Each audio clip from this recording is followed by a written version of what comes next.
வந்தது தெரியும் போவது எங்கே வாசல் நமக்கே தெரியாது. வந்தவரெல்லாம் தங்கிவிட்டால் இந்த மண்ணில் நமக்கே இடமேது.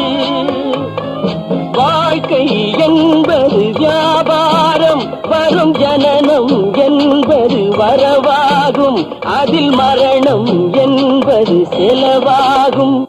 போனால் போகட்டும் போடா, போனால் போகட்டும் போடா. இந்த பூமியில் நிலையாய் வாழ்ந்தவர் யாரடா? போனால் போகட்டும் போடா.